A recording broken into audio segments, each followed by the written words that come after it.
l'éloignement de la femme, de la politique, de tout, de gérer tout cela.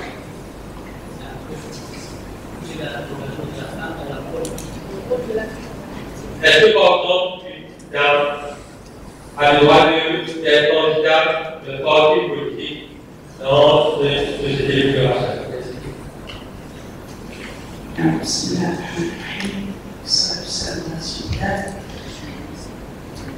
Avant d'arriver au rôle de la femme politique, la femme doit d'abord savoir que son premier rôle se déroule dans la famille. Son premier rôle, il est au niveau de l'éducation de ses enfants et de la participation à cette propagation de la parole d'Allah au sein de sa famille, puis elle peut sortir une fois qu'elle a fini avec ses propres enfants, avec ses propres devoirs intérieurs qui sont dans la famille, elle peut éventuellement sortir dans la société. Maintenant, on a ce rôle de la femme dans la politique. Moi, personnellement, je sais, la vie personnelle, je ne trouve pas la place de la femme dans le politique. Parce que c'est un milieu de combat, un milieu qui est obligé de côtoyer les hommes dans des situations qui ne lui permettent pas, religieusement parlant, de, par exemple, voyager, d'être obligé d'avoir des réunions tard avec des hommes, tout seul. Donc, c'est la vie personnelle. Religieusement, je ne suis pas faqih, je ne suis pas alima, je ne suis pas une savante pour dire si elle a ou pas le droit de participer au rôle politique. Je pense que les frères ici pourront répondre à cette question-là. Tout ce que je peux dire, c'est que la femme a le droit de travailler à l'extérieur, a le droit de participer dans la société en respectant sa religion, en respectant son hijab, en respectant tout simplement sa chasteté, sa pureté, sa pudeur vis-à-vis de Allah et vis-à-vis de son rôle qu'elle joue à l'extérieur de la maison. Donc, ceci dit, maintenant, c'est vrai qu'à l'époque, les sahabiyettes avaient justement le droit de voter, avaient le droit de participer aux conquêtes, mais la société de l'époque n'est pas cette société dans laquelle on se trouve aujourd'hui. Sachant que, malheureusement, si je peux dire ce mot-là, sachant qu'aujourd'hui, le but n'est pas vraiment de changer dans la politique. Ce n'est pas tout simplement chercher à plaire à Allah, c'est chercher à faire élire quelqu'un ou quelque chose qui n'est pas forcément l'aide pour la propagation de Allah, pour la propagation de la parole d'Allah. Donc, c'est vrai qu'aujourd'hui, la société ne se prête pas à ce que faisaient sahabiyettes à l'époque. Elles étaient en compagnie de Rasul sallam, elles étaient orientées par la science de Rasul sallam, par cette guidance que Rasul sallam leur montrait, où s'arrêtaient leurs droits, où s'arrêtaient leurs devoirs. Aujourd'hui, je pense que je préférerais que ce soit les frères qui répondent là-dessus, mais moi je donne juste mon point de vue personnel. Pour moi, même si on a le droit de travailler à l'extérieur, de participer à la société, de donner des cours même à des hommes ou des femmes, il n'est pas tout simplement facile de côtoyer les hommes dans la politique. Parce que je pense que la politique est d'abord basée sur le mensonge. Il faut que j'ai la vérité dans la politique.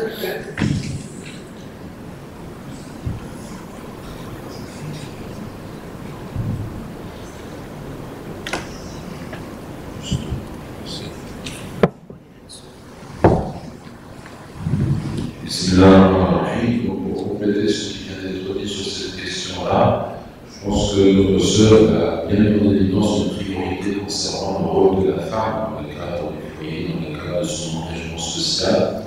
Et je pense que c'est vraiment très bien et c'est une réalité, il faut souligner la chose. Pour ce qui concerne l'engagement politique, il faut se rappeler simplement qu'il y avait des femmes qui se présentaient au messager de Dieu pour parler au nom des femmes. Et sallallahu alayhi wa sallam, il les écoutait. Il a reçu aussi le serment d'allégeance des femmes à travers une femme, et donc cela signifie qu'elles sont représentées en tant que communauté avec la communauté des croyants. Donc on a plusieurs éléments qui montrent que la femme peut s'engager sur le plan politique, mais bien entendu, ce que vient de nous dire notre sort montre que selon les contextes, il faut mettre en avant le respect de l'éthique musulmane. Pour ce qui est de la politique, il s'agit bien entendu de la politique dont le sens est l'administration des affaires de la cité. Et là, rien n'empêche la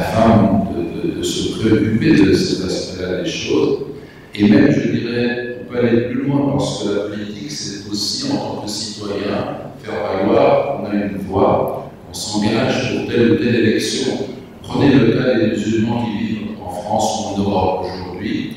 On a la montée des partis d'extrême droite, qui sont extrêmement virulents contre l'islam, qui font leur politique à travers l'islamophobie, la crainte de l'islam, et qui progressivement gagnent du terrain au niveau des voix, qui sont une minorité importante dans un partage électoral, 50% au niveau des présidentielles, ou bien au niveau des régions, au niveau des départements, au niveau des communes, partout, la politique nous interpelle et nous devons nous être capables, selon les régions, de répondre en tant que citoyens musulmans engagés, de faire valoir notre présence par le compte des voix. Et donc, dans ces climats-là, la femme représente, en tant que française, suisse ou autre, une voix. Et c'est dans ce cadre-là qu'elle doit savoir que son engagement politique est important. Donc, il faut avoir cela aussi à l'esprit.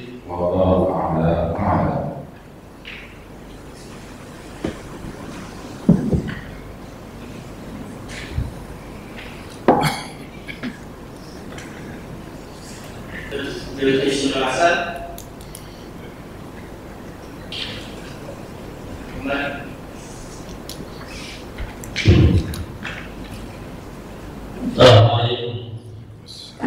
Avec tous les respects que j'ai pour les femmes, bien entendu, je voudrais penser à une situation où est-ce que c'est possible d'une femme de diriger une soirée en ce moment? Là où il y a des hommes, même. D'utiliser, on n'a pas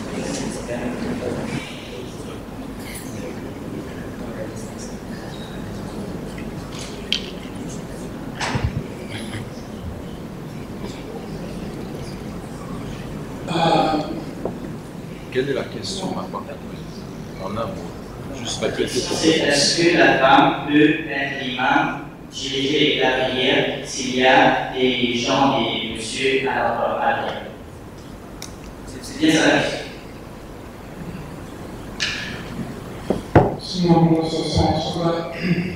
Well, part of the disagreement that is between the scholars has nothing to do with a lady, whether a lady could lead foreign men in the salah, because that is not permissible by agreement. The disagreement is whether she may lead people of her household, because of the hadith that was reported by Ibn Abu from Makkah, Shahida, that she asked the Prophet ﷺ the Prophet ﷺ allowed her to pray at home and have a mu'adhin make a that basically is that for her, and then she would lead her household in prayer. So that is regarding a woman leading family members in the prayer. And she would lead from behind, and that is by the agreement of the scholars, by the way, that she is leading from behind. And I will allow my daughters to do this sometimes, because they also memorize, like their brother memorized the Quran. So to feel that they can participate, that is she leading from behind her father and her brother. And that would be, because the woman not being an imam is not due to any spiritual deficiency. It is not due to spiritual deficiency. It is due to appropriateness, propriety, modesty. We mentioned the hadith of Ibn Majah, the Islamic path, religion has a signature characteristic, and the signature characteristic of Islam is modesty. How can it be modest if she leads? And then if we pray next to each other and we bow prostrate and so on, how could this be a salah? How could this be a salah? It has been reported by a Muslim from the Prophet ﷺ that he said, إِذَا حَزَبَكُمْ أَمْرٌ فِي الصَّلَاةِ صَفَّقْتُمْ إن من له شيء في صلاته فليسبح فإن إذا سبح التفت إليه إنما التصديق باللسان. Why is it that when something happens to you during the salah, you clap. Whoever is concerned about something happening in the salah, let him say subhanallah, for if he said subhanallah, he will be given the necessary attention, he will be given attention. إنما التصفيق بالنساء, most rarely tasfiq or clapping is for women.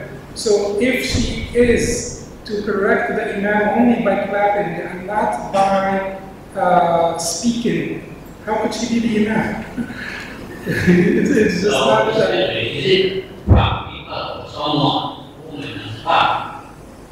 Or is the imam just like clapping? Would the imam listen to the woman? Would the imam listen? Would the imam hear the woman clapping? He's from here.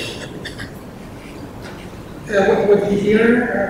If the imam is doing the error, and the woman is clapping, Yes. would the imam listen to the woman?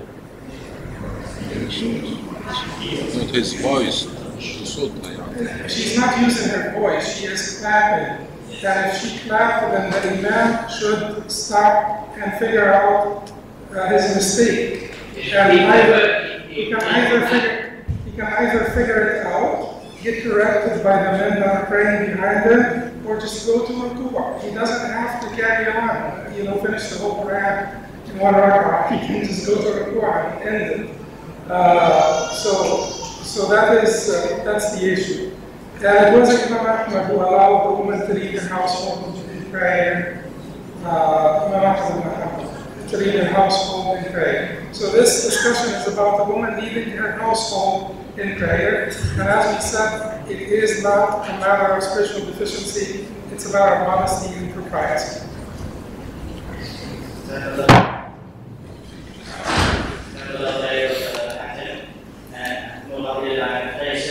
Une question pour les relations sur l'enseignement plutôt en supplémentaire.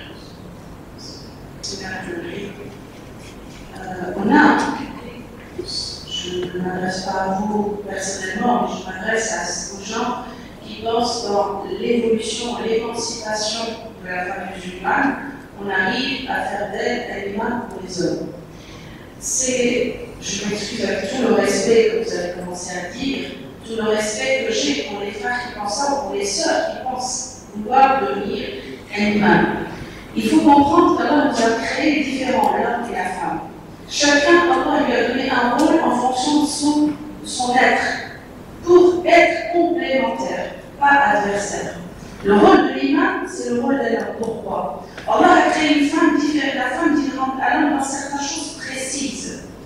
À une certaine période du mois, la femme n'a pas le droit de faire la prière.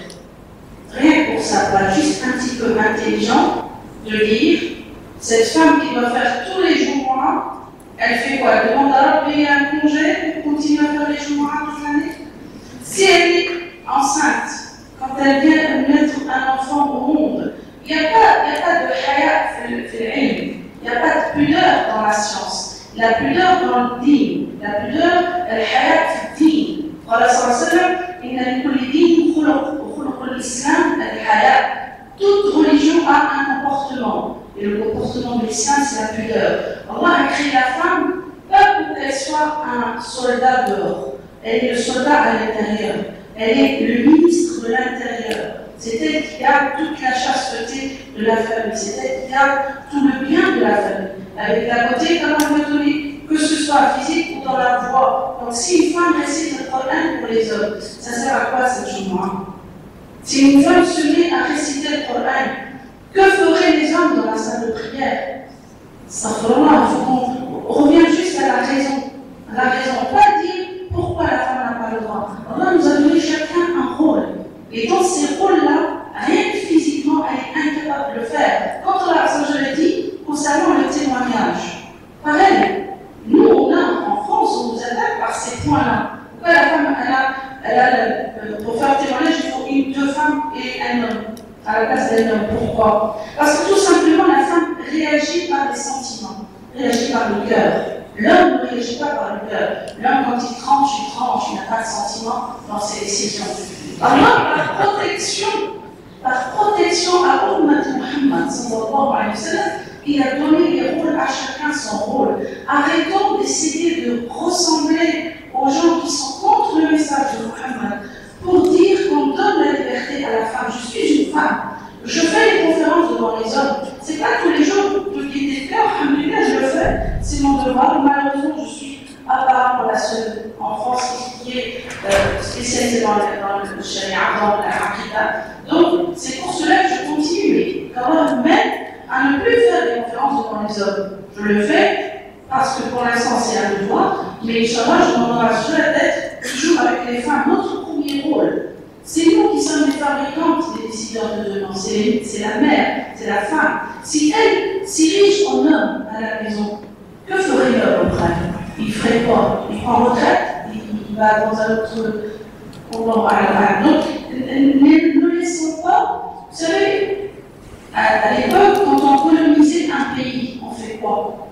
On fait d'abord détruire le lien familial, puis on fait sortir la femme à l'extérieur, pour qu'il n'y ait plus ce lien solide dans le peuple, dans la famille, pour pouvoir faire de l'homme ce qu'on veut. Donc on le déshonore à travers sa femme, sa fille, sa mère.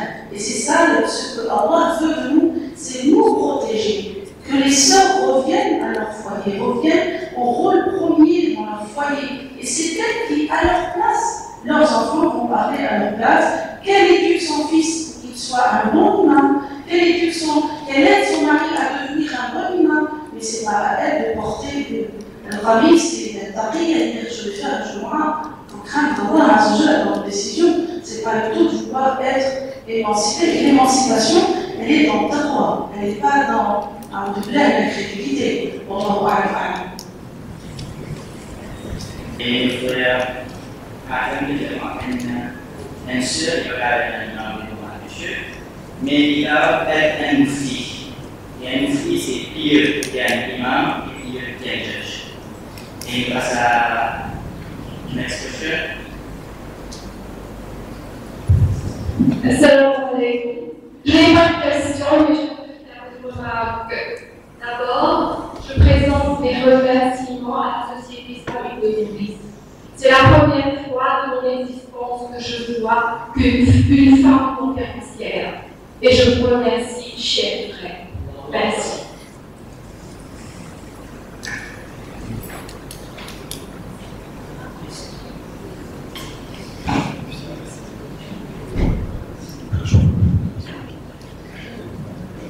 Assalamu alaikum wa rahmatullahi wa barakatuh. Je vais déjà quelque chose. Une vidéo intitulée Algérie, les mosquées algériennes, les églises se remplissent. Et aujourd'hui, il manque des jeunes algériens qui ont été en conscience.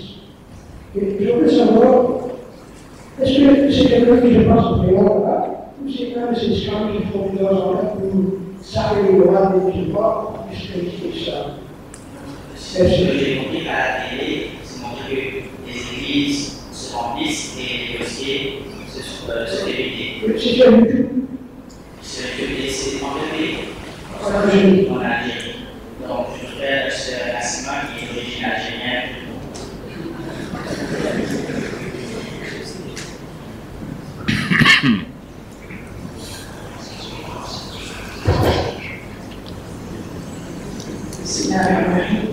Vous me posez une question du quotidien. Je ne suis pas en Algérie, malheureusement, je ne suis pas tout le temps en Algérie.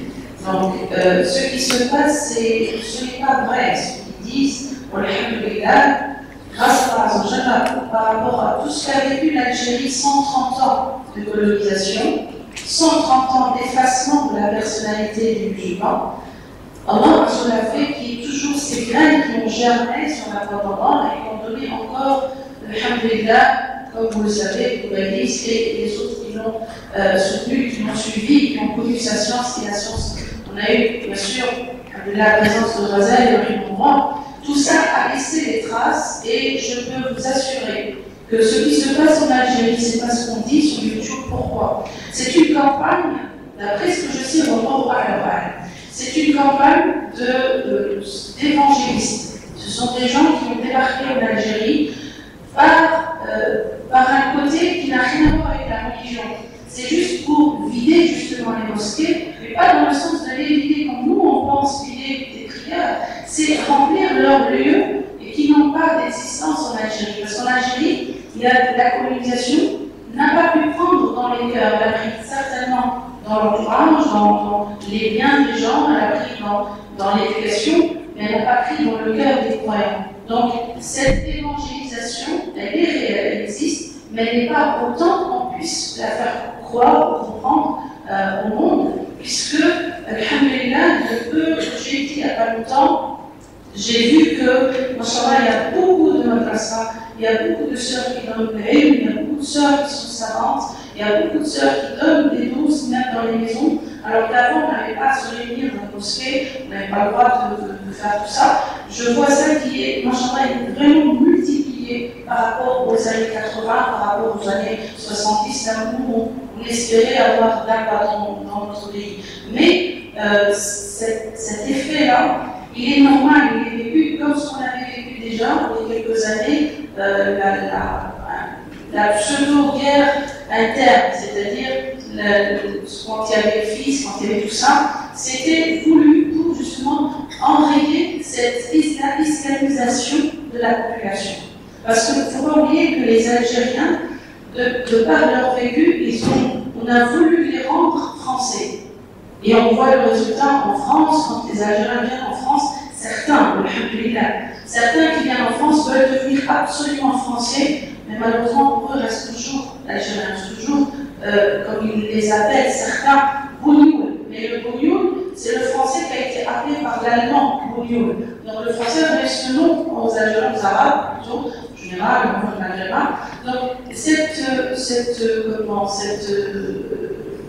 christianisme, cette façon de rendre les gens chrétiens, c'est chez certains, parce qu'on a fait croire à certaines cabines on leur dit vous n'êtes pas des Arabes, ils sont blancs aux yeux verts, donc on leur dit vous êtes purement français, vous êtes purement romains, donc vous n'avez pas à adhérer à cette religion, vous n'êtes pas des Arabes. Donc certains parmi eux, il y a encore ce résidu qui fait qu'ils sont chrétiens, et ils mangent du porc, ils boivent du vin, de l'alcool, et ainsi de suite. Donc ça ne veut pas dire que tous les Algériens, il ne faut pas oublier que les Algériens ont le sang chaud. Je pense que lorsqu'ils apprennent qu'on est en train de vider leur mosquée, je ne pense pas que ça passera simplement.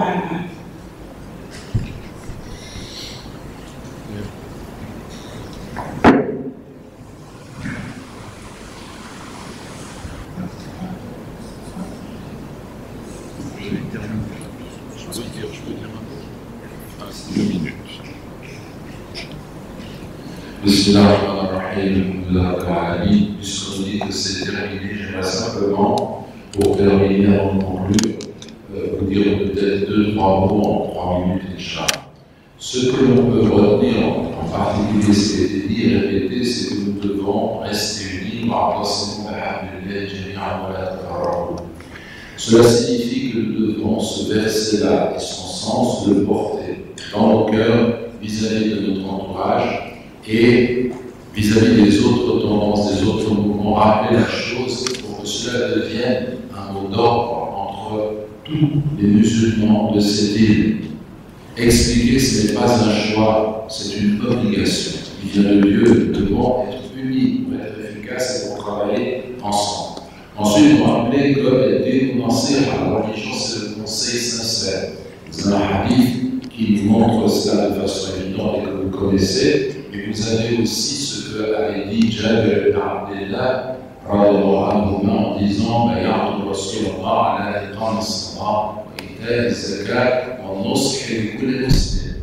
J'ai prêté serment d'allégeance au messager de Dieu, sallallahu alayhi wa sallam, d'accomplir la prière, de donner la zakat et d'être de bon conseil pour tout musulman. Et comment il est, son allégeance, elle se situe où? La prière, on est tous d'accord. La zakat, tout le monde sait cela, mais est-ce qu'un musulman peut vivre dans une communauté en étant satisfait d'une situation qui doit se dégrader, de musulmans qui s'écartent de la pratique, de musulmans qui ne sont pas pratiquants, et Et comme nous l'a dit le docteur Hatel tout à l'heure, quand on parle de notre relation au Coran, on a ceux qui se sont complètement écartés du Coran, on a ceux qui lisent le Coran sans le comprendre, on a ceux qui lisent le Coran, le comprennent et ne l'appliquent pas, alors qu'il faudrait faire tout ça en réalité. Donc ça veut dire que ce conseil, être de bon conseil, c'est appliquer ces règles pour nous-mêmes, et ensuite chacune d'entre nous se doit de s'engager et de se dire cela suffit. Je ne peux pas me contenter de moi-même, de vivre dans une perspective égoïste. Je dois bouger, je dois sortir, je dois me concerter, je dois entrer dans le mouvement islamique, je dois travailler. Et mes proches, mes voisins, mes camarades, tous ceux qui n'ont pas encore compris que c'est une obligation de travailler dans le domaine de l'islam, ce n'est pas un choix. Eh bien, je dois leur faire comprendre ce que j'ai compris moi-même et agir en ce sens, Inch'Allah. Donc, je vous dis ces paroles et je prends Dieu à témoin, subhanahu wa ta'ala, du fait que, pour ce qui me concerne, je suis engagé dans cette voie. Et je vous invite à nous engager davantage. Il y en a parmi nous qui sont plus engagés que moi. Et d'après ce que j'ai vu sur le terrain, il y a un travail qui est beaucoup plus conséquent que ce que nous faisons tous sur le continent. Mais il y en a d'autres parmi nous qui n'ont pas encore compris cet aspect des choses et que je convie à s'engager de façon définitive, Inch'Allah. Et Dieu est témoin de ce que nous disons. Alhamdulillah.